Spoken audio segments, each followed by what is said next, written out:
जन्म 1929, लखनऊ, उत्तर प्रदेश। प्रमुख रचनाएं अज्ञे द्वारा संपादित दूसरा सप्तक 1951, यानी अज्ञे का मतलब होता है सच्चिदानंद वात्स्यायन हीरानंद अज्ञे। तो उन्होंने एक ऐसी पत्रिका निकाली थी जिसके अंदर बहुत सारे लेखकों की कविताएं एकत्र करके और उनको वो प्रकाशित करवाते थे। तो जब उसको उन्होंने तार सप्तक नाम से दिया था, पहला था 1943 में निकला था, दूसरा 1951। तो दूसरे सप्तक की आरंभिक कविता मतलब ये इनकी रचनाओं का नाम है। महत्वपूर्ण काव्य संकलन पर सीढ़ या धूप में ये इनकी एक कविता संग्रह है। आत्महत्या के विरुद्ध ये इनका एक कविता संग्रह है। हंसो हंसो जल्दी हंसो। और पत्रकारिता के अंदर उन्होंने ऑल इंडिया रेडियो के हिंदी समाचार विभाग से संबंध रहे।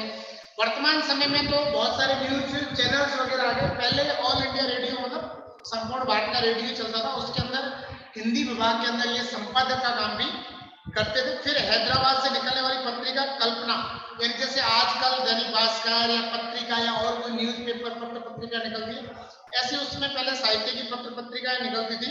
तो उसमें कल्पना नाम की पत्रिका थी, उसका इन्होंने इलाहाबाद से संपादन किया था। और उसके बाद दैनिक नव भारत टाइम्स ये अभी भी निकलता है तथा दिनमान से संबंध रहे, यानी इनके अंदर भी इन्होंने संपादन का काम किया है, लेखन का काम किया। सम्मान इनको साहित्य अकादमी पुरस्कार मिल चुका है, यानी हिंदी का दूसरा सबसे बड़ा पुरस्कार। और निधन सन 1990 दिल्ली, यानी इनका जो देहांत है 1990 के अंदर दिल्ली में हो गया था। इनकी कुछ लाइनें हैं कि कुछ होगा अगर मैं बोलूंगा, कुछ होगा अगर मैं बोलूंगा, न टूटे तिलस्म सत्ता का। तिलस्म का मतलब होता है बाहरी आवरण। मेरे अंदर एक कायरता का मतलब ये स्वतंत्रता के बाद की कविताएं लिखते हैं, जिस समय हमारा देश आजाद हो चुका था, हमारे देश के अंदर एक नए प्रकार की सत्ता थी, वो राज्य आरंभ करने वाली थी। उस सत्ता के जो एक बड़े बड़े जैसे देश आजाद हुआ उस समय जो लोग सत्ता में आए, उन्होंने बड़े बड़े भारतीय लोगों को सपने दिखाए थे ये कि हम ऐसा भारत का निर्माण करेंगे, ये करेंगे वो करेंगे। और उसके बाद भारत का जो निर्माण है उसके अनुरूप नहीं हुआ और लोगों के ऊपर अत्याचार बढ़ते गए, चारों तरफ भ्रष्टाचार हो गया। तो उसके बाद की जो स्थिति है उसके ऊपर इन्होंने लिखा है। तो रघुवीर साहब समकालीन हिंदी कविता के संवेदनशील नागर चेहरा है। नागर चेहरा का मतलब है प्रमुख चेहरा, यानी संवेदनशील का मतलब ये होता है कि भावों से या दूसरे के दुख दर्द को महसूस करने वाला व्यक्ति। संवेदनशील का मतलब होता है दूसरों के दुख दर्द या दूसरे के भाव को महसूस करने वाला पति। ठीक है।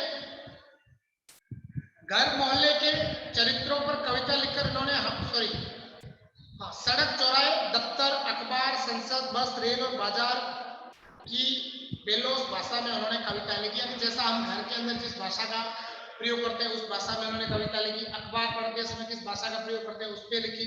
संसद के अंदर किस प्रकार से जो राजनेता बात करते हैं उस पर लिखी। बस के अंदर, रेल के अंदर, तो मतलब यहाँ जो हमारी भाषा का बोलचाल का जो प्रारूप है उसके अंदर इन्होंने कविताएं लिखी।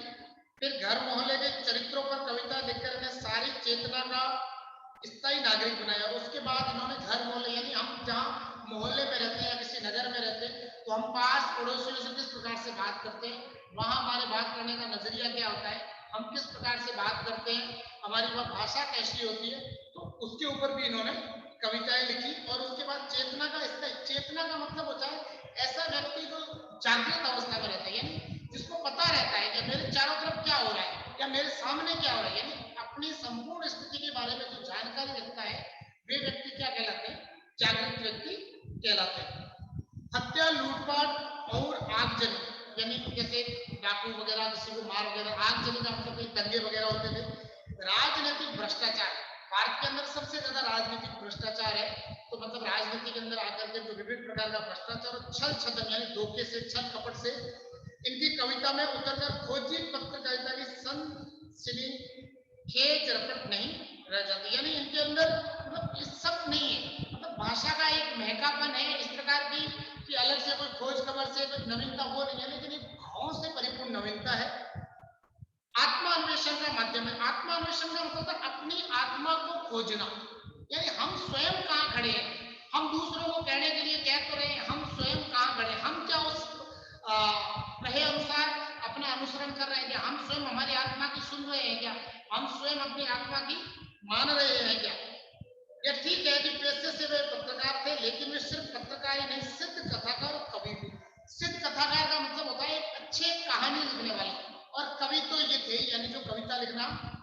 रूप में ढलता है वो कवि। कविता को इन्होंने एक कहानीपन और एक नाटकीय वैभव बनाया, मतलब कविता को बहुत इंटरेस्ट के साथ लिखते थे। ऐसा नहीं था कि उसके लिए अलग से कुछ मेहनत करनी पड़े या अलग से कुछ प्रयास करना पड़े, तो उसको एक आनंद के साथ लिखा, उसको एक इंटरेस्ट के साथ लिखा, उसको एक मस्ती के साथ लिखा, तो उसके अंदर एक अपनापन अलग ही था। जातीय या व्यक्तिगत स्मृतियां उनके यहाँ नहीं थी, पर जातीय या व्यक्तिगत मतलब किसी जाति की यादें या किसी व्यक्ति विशेष की यादें या उनका आपसी जो द्वेष है वो नहीं है इनके पास। इसलिए इनके दोनों पांव वर्तमान में ही खड़े, मतलब ये इन्होंने न तो किसी जाति विशेष के बारे में लिखा, न किसी गुजरे हुए व्यक्ति के बारे में लिखा, न उनकी स्मृतियां याद करने को लिखा। इन्होंने उस समय का जो वर्तमान यानी यथार्थ, जिसको अपन कह सकते हैं, यथार्थ का मतलब ये होता है कि वास्तविकता से जो हमारा स्थिति, हमारा जो वास्तविकता से जो सामना हो रहा है, हम जिस वर्तमान में खड़े हैं, यदि वो कहते हैं ना ऊंचा उड़ो मत पाँव जमीन पे रखो, तो जो कहते हैं जमीन में पाँव रखने वाली जो स्थिति है, तो वहां पर इन्होंने लिखा, यानी अपने चारों ओर जो घटनाएं घट रही है उसको उन्होंने ज्यादा महत्व दिया, बाकी घटनाओं को इन्होंने छोड़ दिया। तेरे बावजूद इसके मार्मिक उजास का मतलब होता है जो मरण को जानने वाला प्रकाश या मरण को जानने वाली इनकी वाणी, व्यंग्य मुझी खुरदरी मुस्कानों से उनकी कविता पटी पड़ी है। व्यंग्य का मतलब होता है किसी की मजाक बनाना, यानी सभ्य भाषा में किसी से मजाक करना, और मुझे खुरदरी मुस्काने का मतलब होता है जो सुख दुख दोनों के झेल करके आगे बढ़ा फिर भी मुस्कुराता है, तो इस प्रकार की मुस्कान जिसके अंदर सुख दुख का मिश्रण हो, उनकी कविता पटी पड़ी है। पटी पड़ी का मतलब होता है बहुत सारी भरी पड़ी है, उस विषय में उन्होंने बहुत कुछ लिखा है। छंदानुशासन के लिहाज से, यानी छंद के अनुशासन के लिहाज से भी वे अनुपम का मतलब होता है बहुत अच्छे या श्रेष्ठ, पर ज्यादातर बातचीत की सहज शैली में ही उन्होंने लिखा है, बखूबी लिखा है, यानी ज्यादातर जो भी लिखा है एक सहज शैली के अंदर लिखा है। यानी ये क्या थे, कवि के साथ साथ अच्छे पत्रकार, ये इनकी सबसे बड़ी विशेषता है। यानी कवि तो थे लेकिन ये क्या थे, पत्रकार। तो यदि पत्रकारिता के अंदर जो इन्होंने काम किया, तो वो इसका जो आभास है उसके ऊपर इन्होंने यहाँ लिखा है। अपने यहाँ जो कविता दी गई है इसके अंदर जो मीडिया है ये अपने टीआरपी बढ़ाने के लिए कुछ भी कर लेता है। इसको सदैव अपने टीआरपी या फिर ये कहें इसको अपने व्यापार से मतलब होता है, अन्य किसी भी स्थिति से या किसी से भी कोई मतलब नहीं होता है। यानी इसको ये मतलब होता है कि मेरी टीआरपी बढ़ रही है, मेरा व्यापार बढ़ रहा है, बस मैं आगे तक यहीं तक हूँ, इससे आगे कुछ नहीं। तो इनके अंदर एक प्रकार की अपन कह सकते हैं कि संवेदनहीनता है, मतलब संवेदनहीन नहीं, किसी भी प्रकार किसी व्यक्ति के दुख दर्द कष्ट उसकी वेदना से इनका कोई लेना देना नहीं है। ये चाहते हैं कि उसका जो दुख है, उसका जो कष्ट है, उसकी जो वेदना है, उसका भी हम उपयोग करके और अपने कार्यक्रम को अच्छा दिखाएं और लोगों को ये दिखाने का प्रयास करते हैं कि हमने ये किया, हमने वो किया, ऐसा किया, लेकिन ये अपने व्यापार को ही महत्व देते हैं। किसी भी व्यक्ति के दुख कष्ट वेदना और उनके जीवन के अंदर आने वाली मुसीबतों से इनका कोई लेना देना नहीं होता है। तो उसके ऊपर ये एक कविता लिखी हुई है, बहुत अच्छी कविता है। एक मतलब समझाने का प्रयास किया गया है कि वर्तमान दौर के अंदर ऐसा कोई व्यक्ति नहीं है जो इस प्रकार से किसी की सहायता वगैरह करे या इस प्रकार से किसी को आगे बढ़ाने के लिए प्रयास वगैरह करे। तो अब कह रहे बतौर पत्रकार, यानी पत्रकार रहते हुए और कभी घटनाओं में निहित विडंबना का मतलब होता है वास्तव में ऐसा अभी भी है, कमी जिसको बोलते हैं, और त्रासदी का मतलब होता है बहुत ज्यादा दुख, वो भी इन्होंने देखा। रघुवीर साहे की कविताओं की दूसरी विशेषता है छोटे या लघु की महत्ता का स्वीकार। मतलब उन्होंने ये कहा कि बड़े लोगों से देश नहीं चलता, देश उस छोटे से छोटे व्यक्ति से चलता है जो राष्ट्र निर्माण के लिए अपना क्या कर रहा है, योगदान दे रहा है। तो इन्होंने यहाँ उस बात को ज्यादा महत्वपूर्ण रखा है कि व्यक्ति के जीवन में जब तक हम ठीक प्रकार से यहाँ से नहीं चलेंगे तब तक कुछ भी नहीं होना, इसलिए छोटे स्तर से मिलकर के और हमें चलना चाहिए।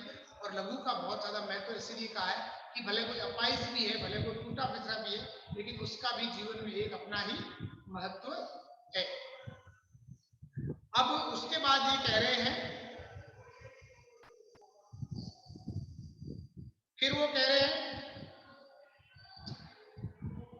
महज बड़े कहे जाने वाले विषयों या समस्याओं पर दृष्टि नहीं डालते, यानी ऐसी बात नहीं है कि जो बड़ी बड़ी बातें कर रहे हैं उनको ऊपर वो जाकर के और डाले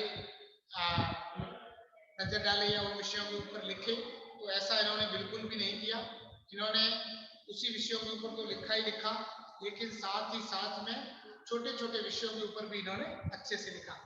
या समस्याओं पर दृष्टि नहीं डालते, बल्कि जिनको समाज में हाशिए पर रखा जाता है। हाशिए का मतलब होता है किनारे पर करना। अपने यहाँ एक कहावत चलती है राजस्थान में कि न्याक से बाहर करना, तो यानी किनारे करना, या समाज है जिसको किनारे कर देना है। किनारे करना यानी जहां पर समाज क्या करता है, कुछ भी नहीं पूछता है, यानी समाज अपनी अभिव्यक्ति है वो अपने हिसाब से देता है और उसे क्या करता है, छोड़ देता है। यानी किसी भी अपंग, गरीब या ऐसी स्थिति जो हार चुका है उसको साथ में लेकर के नहीं चलना, यानी वो अपने मंतव्य के अंदर है वो चलते रहते। तो उसके लिए कहा है कि जब समाज किसी व्यक्ति विशेष को जो समाज के साथ खड़ा था उसको हाशिए में यानी अलग करके छोड़ देता है, या उसकी कमियों को दृष्टिगोचर करके फिर उसको एक तरफ कर देता है, तो फिर समाज का भी प्रश्न चिन्ह लगना लाजमी है। उनके अनुभवों को भी अपनी रचनाओं का विषय बनाते, यानी उनको भी, उनके ऊपर भी इन्होंने है वो लिखा है। रघुवीर जी ने भारतीय समाज में ताकतवरों की बढ़ती हैसियत, यानी हमारे देश में आजकल क्या हो रहा है, आजकल हमारे देश में ये हो रहा है कि जो धनवान है वो धनवान होता हुआ जा रहा है, यानी धनवान है वो धनवान होता हुआ जा रहा है, गरीब है वो गरीब होता जा रहा है। यानी हमारे देश की संपूर्ण संसाधनों की अगर हम बात करते हैं तो उसकी जो संसाधन शक्ति है वो किसके पास है, धनवान के पास। यानी न्याय भी क्या धन के बल पे चलता है, न कि धर्म के बल। तो वहां वो कह रहे हैं कि ये जो एक बहुत बड़ी खाई है, उस विषय में हमेशा बात किसकी की जाती है, बड़े लोगों की जाती है, छोटे लोगों की बात कोई नहीं करता। इसीलिए वे उनके दुख दर्द को यहाँ लिखते हैं और उन्होंने उनको अपनी रचनाओं का अच्छा सा विषय बनाया कि ताकतवरों की बढ़ती हैसियत और सत्ता के खिलाफ भी साहित्य में पत्रकारिता के पाठकों का ध्यान खींचा। यानी साहित्य और पत्रकारिता ने जब इन्होंने गरीब लोगों के, पिछड़े हुए लोगों के या बेसहारा लोगों के ऊपर लिखा तो उन्होंने इनका अच्छी तरीके से ध्यान खींचा है। रामदास नामदेव की कविता आधुनिक हिंदी कविता में एक महत्वपूर्ण रचना मानी जाती है। यानी इन्होंने एक कविता लिखी थी जिसका नाम था रामदास। एक प्रतीक है गरीब, फिर उस गरीब को केंद्र बिंदु में रख करके उन्होंने कविता लिखी, तो वो वर्तमान राजनीति के ऊपर एकदम सटीक बैठती है और वर्तमान राजनीति का एक स्पष्ट जो चेहरा है वो सबके सामने लाने का इन्होंने क्या किया है, प्रयास है वो किया है। अब फिर कह रहा है कि अत्यंत साधारण और अनायास सी, अनायास का मतलब होता है सामान्य सी लगने वाली, अत्यंत साधारण सी और सामान्य सी, अनायास मतलब अचानक से ऐसा लग गया से प्रतीत होने वाली शैली में समाज की दारुण विडंबना, दारुण का मतलब होता है बहुत कष्टदायक विडंबना, दारुण का मतलब क्या होता है, बहुत कष्टदायक विडंबनाओं को पकड़ने की जो कला रघुवीर साय की कविताओं में मिलती है उसका प्रतिनिधि उदाहरण है यह प्रस्तुत कविता कैमरे में बंद अपाहिज जो लोग भूल गए हैं संग्रह से लिखी। यानी यहाँ ये जो दी गई ये प्रत्यक्ष उदाहरण है, एक अच्छा उदाहरण है कि किस प्रकार से वो मतलब लोगों का जो कष्ट है, लोगों की जो विडंबना है उसको ये पकड़ने का प्रयास करते हैं कि समाज के अंदर अभी भी किस प्रकार का जो व्यवहार है या समाज के अंदर किस प्रकार से जो इनके साथ व्यवहार है वो किया जा रहा है। शारीरिक चुनौतियों को झेलते व्यक्ति से टेलीविजन कैमरा के सामने किस तरह के सवाल पूछे जाएंगे, मतलब उसको ले आया जाता है स्टूडियो में, कैमरे वाले लेके जाते हैं, फिर सवाल पूछते हैं, तो किस प्रकार से सवाल पूछना, कैसे उसको रुलाना है, कैसे उसके दुख को दिलाना, यानी अपनी व्यवसाय करने के लिए वो किसी के मन को क्या कर देते हैं, ठेस पहुंचा देते हैं, किसी को रुला देते हैं। और कार्यक्रम को सफल बनाने के लिए उससे कैसी भंगिमा की अपने, भंगिमा का मतलब होता है स्थिति बनाना कि भाई रोने जैसी स्थिति बनाना, ये करना वो करना, आजकल जैसे इंटरव्यूज वगैरह होते हैं उनमें जो दिखाई देता है वो। इसका लगभग सपाट तरीके से बयान करते हुए कवि ने एक तरह से पीड़ा के साथ दृश्य संचार माध्यम के संबंध को दिखा, यानी कैसा दृश्य दिखाना, यानी जब उसकी रोने जैसी स्थिति होती थी तब वो कैमरामैन को कहते हैं उस समय इसकी आंखों के ऊपर एकदम फोकस करो, सिर्फ इसकी आंखें दिखाओ, इसके आंखों से गिरते हुए जो आंसू है उन आंसुओं को दृष्टिगोचर करो कि इस प्रकार से देखो ये रो रहा है, इसके इस प्रकार से आंसू जो गिर रहे हैं। किसी की पीड़ा को बहुत बड़े दर्शक वर्ग तक पहुंचाने वाले व्यक्ति को उस पीड़ा के प्रति स्वयं संवेदनशील होने और दूसरों को संवेदनशील बनाने का दावेदार होना चाहिए। अगर हम किसी की पीड़ा दूसरों को दिखाते तो उसके दुख को समझना चाहिए। लेकिन जो मीडिया वाले थे वो दुख को नहीं समझता। उनका क्या है कि हमारी टीआरपी बढ़ जाए, बस हमारा व्यवसाय बढ़ जाए, इसके लिए भले उसको रुलाना ही क्यों ना पड़े, या वो रोए या फिर हम भले उसको क्या करें, रुलाए। अगर ऐसा होता है तो फिर भी चलता रहेगा। लेकिन विडंबना यह है कि आप जब पीड़ा को पर्दे पर उभारने का प्रयास करते हैं, मतलब किसी के दुख को आप पर्दे के ऊपर दिखाने का प्रयास करते हैं, तब कारोबारी दबाव के तहत आपका रवैया संवेदनहीन हो जाता है। मतलब कारोबारी का मतलब होता है व्यवसाय करने के दृष्टिकोण से, तो आपका नजरिया भी क्या हो जाता है, संवेदनहीन, यानी किसी भी प्रकार की संवेदना है वो फिर हमें नहीं रहती। साहे जी की यह कविता टेलीविजन स्टूडियो के भीतर की दुनिया को उभारती, मतलब एक टेलीविजन स्टूडियो होता है जिसमें शूट किया जाता है, जिसके अंदर वो लाकर के इंटरव्यू किए जाते हैं, साक्षात्कार लिया जाता है, वहां किस प्रकार की संवेदनहीनता है उसके बारे में बात की गई है। लेकिन ये आवश्यक नहीं कि इसे सिर्फ टेलीविजन माध्यम से जोड़कर देखा जाए। अपनी व्यंजना में यह कविता हर ऐसे व्यक्ति को इशारा करती है जो दुख, दर्द, यातना, वेदना को बेचना, मतलब कुछ लोग ऐसे होते हैं दूसरों के कष्ट को दिखा करके और पब्लिसिटी पाना चाहते हैं, अपना व्यापार बढ़, तो ये सिर्फ टेलीविजन तक नहीं है, हर उस क्षेत्र में लागू बैठती है जहां पर इस तरह का ये व्यवहार होता है। तो इस कविता को शारीरिक चुनौती झेलते लोगों के प्रति संवेदनशील नजरिया अपनाने के लिए प्रेरित करते पाठ के रूप में देखा जा सकता है। इसके लिए कवि ने दूर संवेदनहीनता को रेखांकित करने का तरीका अपनाया। यह दिखलाया कि किस तरह करुणा जगाने के मकसद से शुरू हुआ कार्यक्रम क्रूर बन जाता, यानी एक प्रकार से लोगों को तो बताना था, लेकिन वो खुद उसको दुख देने वाले बहुत ज्यादा क्रूर या अत्याचारी के रूप में सामने बनकर के और खड़े हो जाते हैं। ठीक है, तो ये तो इनका परिचय और कविता का परिचय था। अब जो कविता है वो अपन कल करेंगे।